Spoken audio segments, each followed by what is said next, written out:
Hello STC family, मीत आणि मायाच्या love स्टोरीचे episodes आता रेग्युलर पब्लिश होत आहेत. तुमच्या विनंतीला मान देऊन मी जसं दररोज व्हिडिओ टाकत आहे तसंच तुम्ही देखील माझ्या विनंतीनुसार व्हिडिओला नक्की लाईक करा.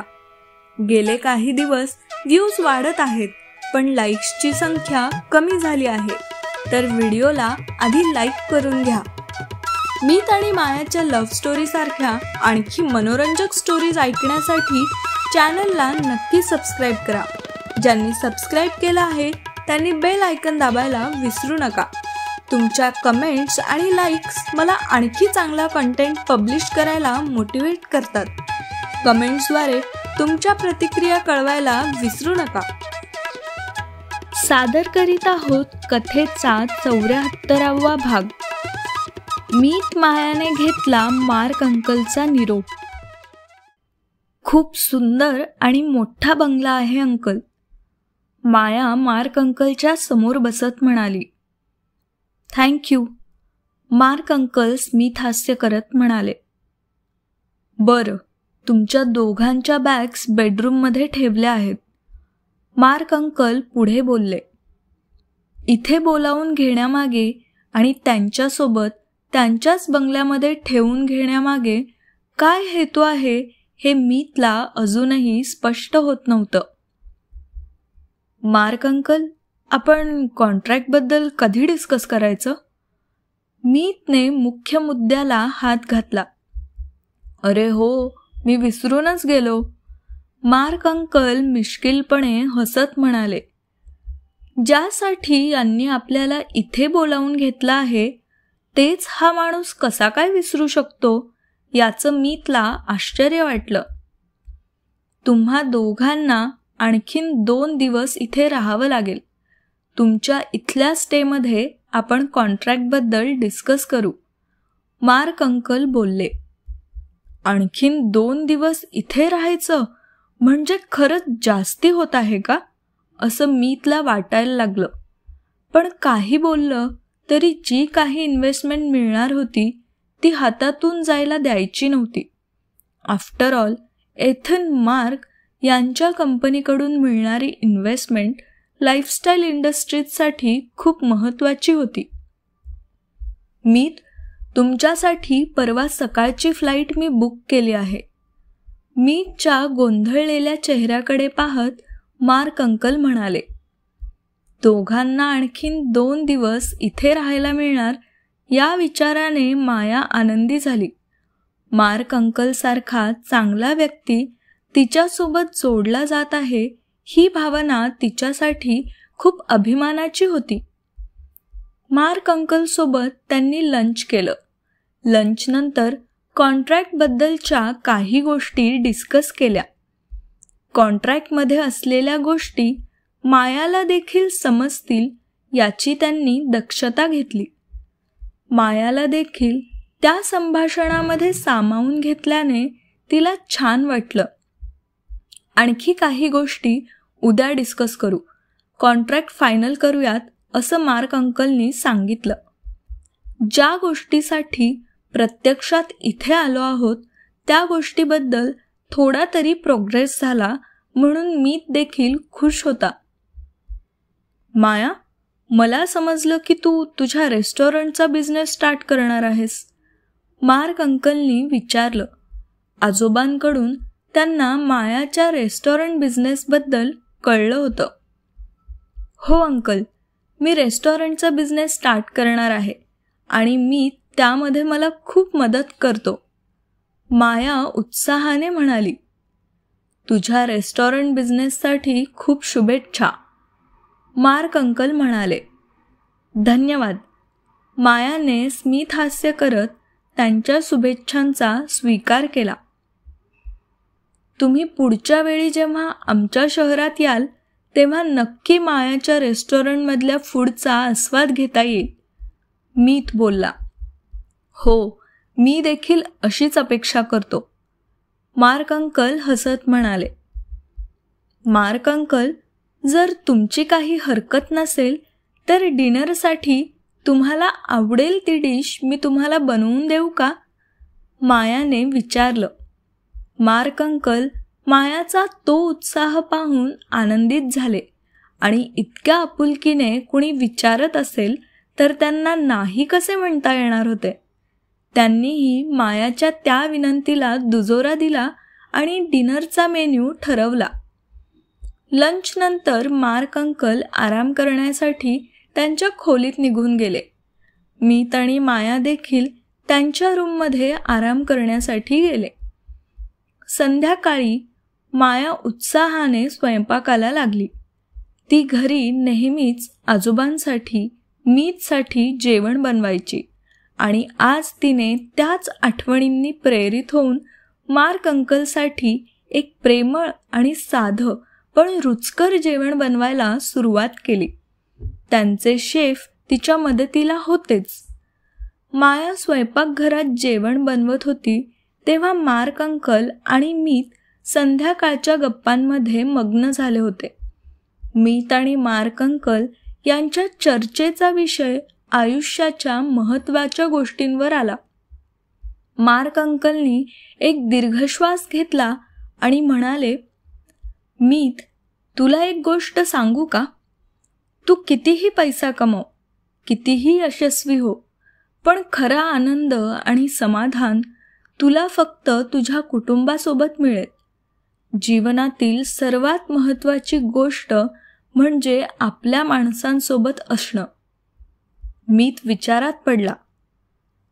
हो, पण कामात इतकं गुंतल्यावर कधीकधी त्या नात्यांकडे लक्ष देणं कमी होतं. किंबहुना नात्यात आणि माणसात अडकत गेलो तर कामासाठी आपलं पॅशन फॉलो करायला वेळ मिळणार नाही असं वाटतं कधीकधी.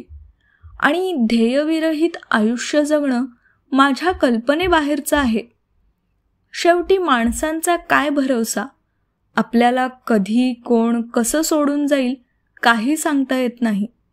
पण आपलं पॅशन, आपलं ध्येय काहीतरी असेल तर जगण्याला कारण मिळतं, तो म्हणाला.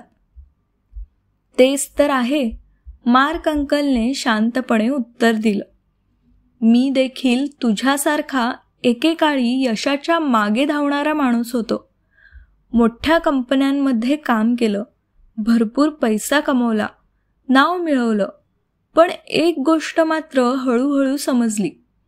हे सगळं असल्यानंतरही जेव्हा घरी परत यायचो तेव्हा घरातल्या माणसांच्या हसऱ्या चेहऱ्याशिवाय काहीच समाधान मिळायचं नाही. मीतने त्यांच्या डोळ्यातली ती शांत भावना पाहिली आणि त्याला जाणवलं की मार्क अंकल त्यांच्या अनुभवातून बोलत आहेत. एक पार्टनर, कुटुंब, ते तुझं आधारस्तंभ असतात मीत. तुला जेव्हा जगाच्या कोणत्याही कोपऱ्यात असं वाटेल की सगळं मिळवूनही काहीतरी कमी आहे, तेव्हा तुला जाणवेल की त्या क्षणी तुला फक्त तुझ्या माणसांची गरज आहे. पैसे, संपत्ती, पद हे सगळं क्षणिक आहे, पण तुझं कुटुंब कायमच तुझ्या सोबत राहील. आणि योग्य माणसं आयुष्यात असतील तर ते नक्कीच तुझी कधीच साथ सोडणार नाहीत. आणि तू ज्या अर्थाने म्हणालास की माणसांचा काय भरवसा, आपल्याला कधी कोण कसं सोडून जाईल, मला समजतंय. लहानपणी तुझ्या आईवडिलांचं एका दुर्दैवी अपघातात जाणं तुझ्या कोमल वयासाठी खूप धक्कादायक होतं. पण काही गोष्टी आपल्या हातात नसतात. पण म्हणून नियतीला घाबरून आयुष्यात कधीच माणसांची सोबत वाढवायचीच नाही असं नसतं ना. आयुष्याचा प्रवास आपल्याला वाटतो तितका सोपा नाहीये. खूप अप्स अँड डाऊन्स येतील, किंबहुना त्यानेच आयुष्य अधिक सुंदर भासेल.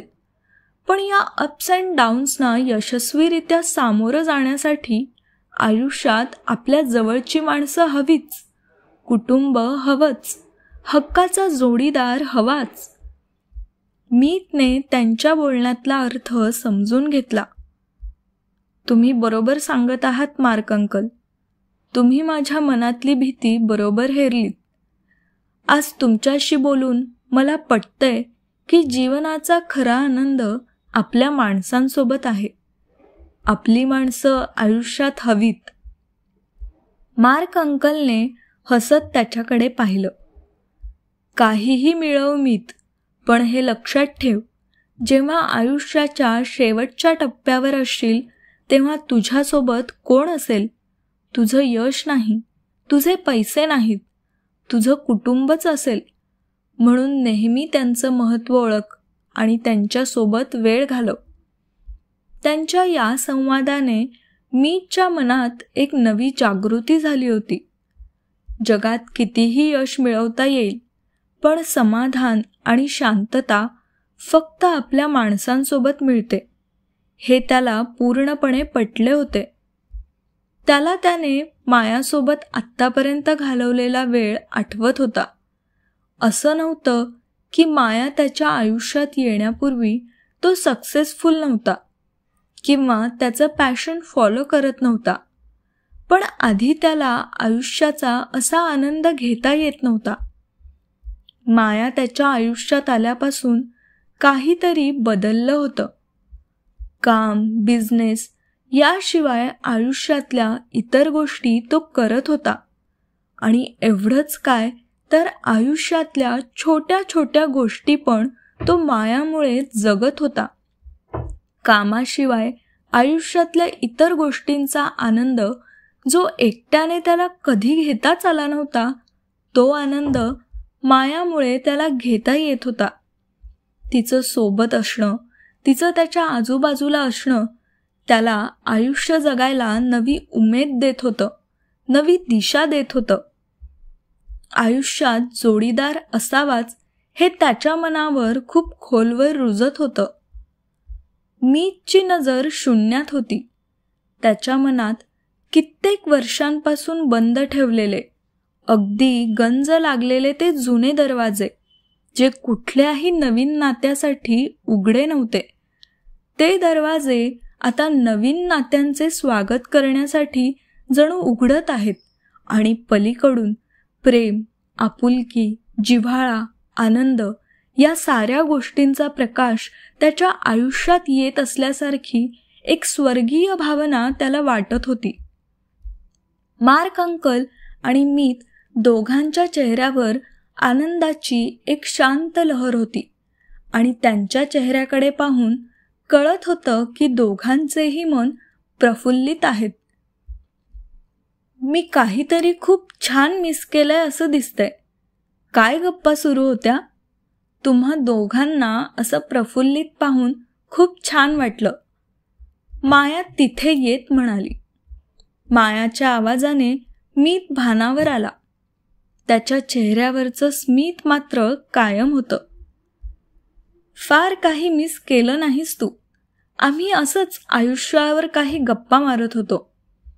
चांगली माणसं नुसती आजूबाजूला असण्याने पण किती ताजतवानं वाटतं ना? मार्क अंकल म्हणाले. अगदी बरोबर म्हणालात मार्क अंकल.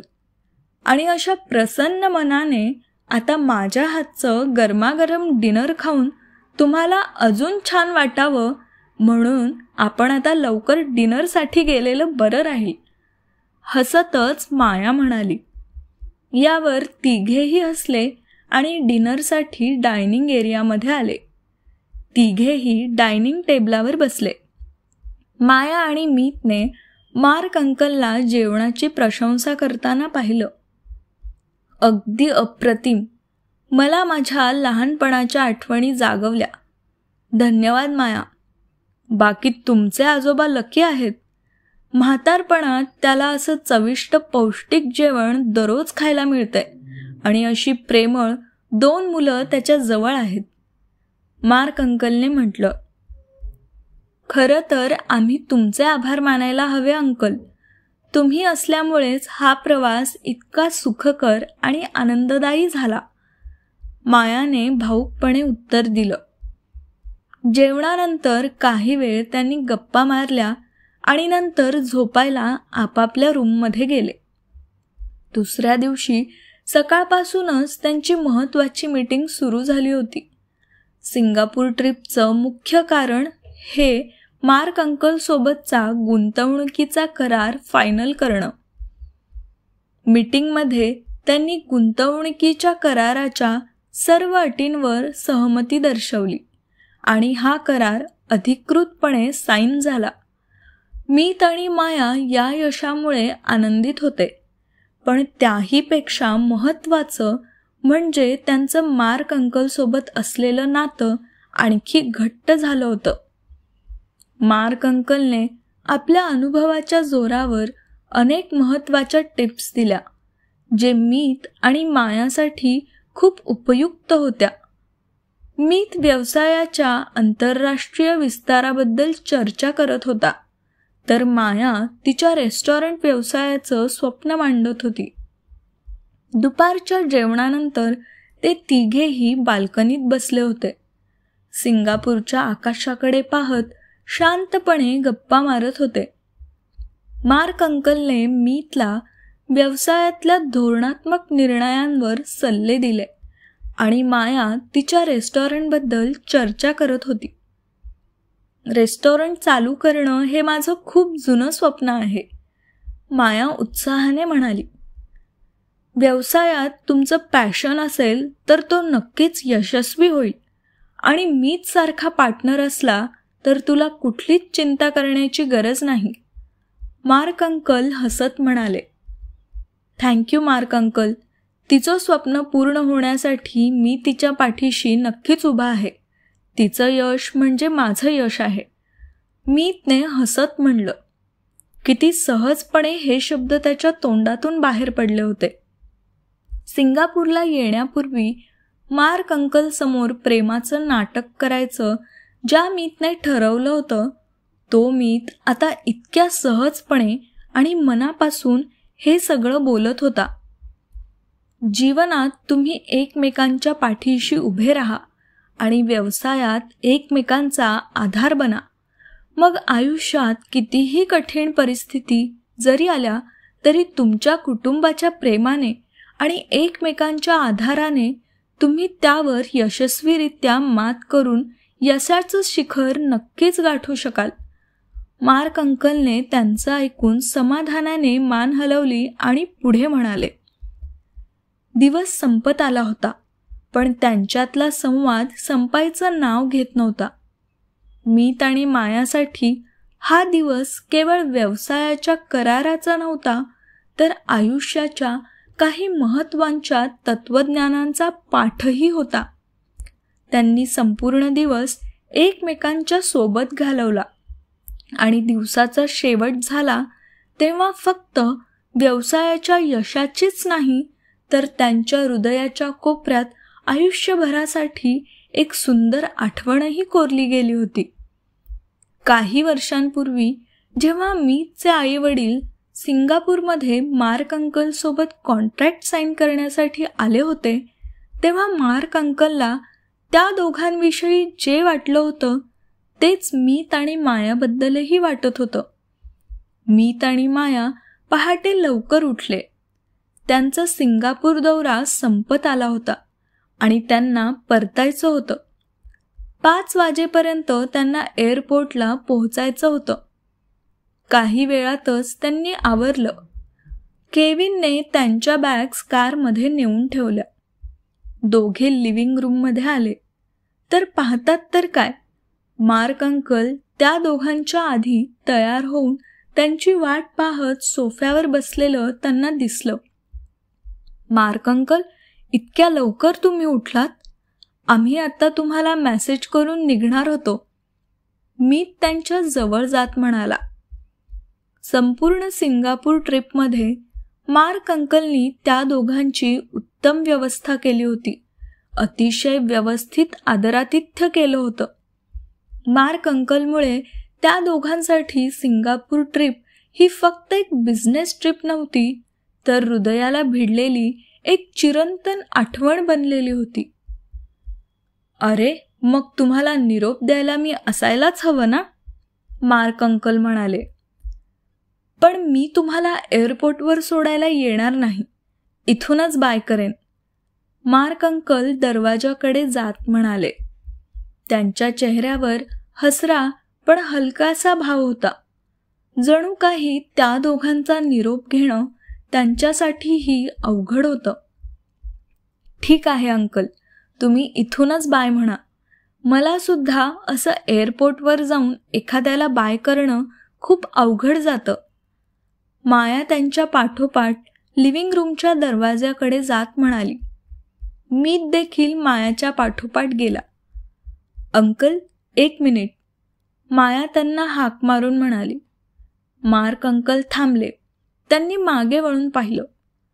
मीत आणि माया त्यांच्याजवळ चालत येत असलेलं त्यांना दिसलं. दोघे मार्क अंकल जवळ आले आणि त्यांनी मार्क अंकलला वाकून नमस्कार केला. त्यांच्या या वागण्याने मार्क अंकल भारावून गेले. राजाध्यक्ष परिवारासारख्या अब्जाधीश कुटुंबातील सदस्य असून देखील कशा प्रकारे त्यांनी आपली संस्कृती जपली हे पाहून त्यांना छान वाटलं. तुम्ही दोघांनी माझ्या घराला जिवंत केलं, मार्क अंकल म्हणाले. त्यांचा स्वर थोडा भावूक होता. जरी आपण खूप कमी वेळ सोबत घालवला तरी तुमच्यासोबत घालवलेला हा वेळ मी नेहमी आठवणीत ठेवीन. ते थोडेसे गहिवरले. मला अपेक्षा आहे की तुमच्यासाठी मला जे थोडं बहुत करता आलं ते तुम्हाला आवडलं असेल, ते पुढे म्हणाले. माया आणि मीत दोघांच्याही डोळ्यात हलकीशी नमी दिसत होती. मीत आणखी थोडा पुढे आला आणि मार्क अंकलच्या खांद्यावर हात ठेवला. मार्क अंकल, आम्ही तुमचे नेहमीच आभारी राहू. तुमच्यामुळे सिंगापूरची ही ट्रिप खूप खास झाली. आम्ही कधीही हे विसरू शकणार नाही, मीत म्हणाला. तुमचं व्यक्तिमत्व, प्रेम आणि अनुभव आम्हाला आयुष्यभर लक्षात राहणार आहे.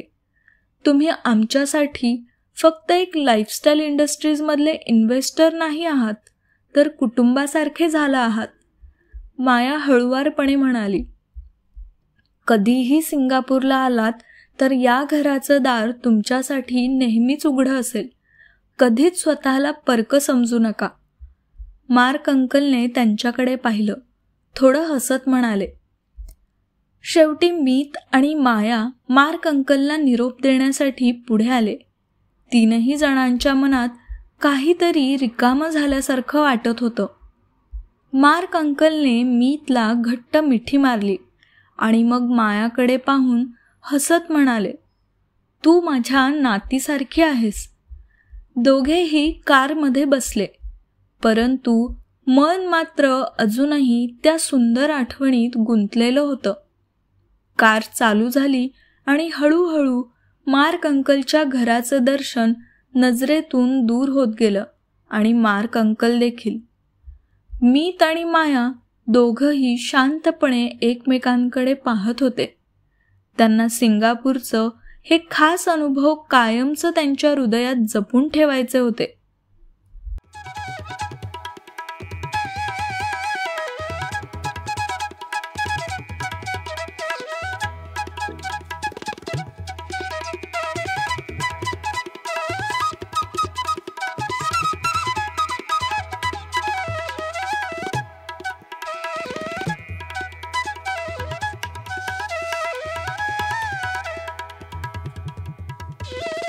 ही गोष्ट तुम्हाला कशी वाटली ते आम्हाला कमेंटद्वारे अवश्य कळवा. गोष्ट आवडली असेल तर लाईक आणि शेअर जरूर करा आणि पुढील भाग ऐकण्यासाठी आमचं चॅनल स्टोरी टेलर्स कंपनीला नक्की सबस्क्राईब करा आणि बेल आयकॉन प्रेस करा.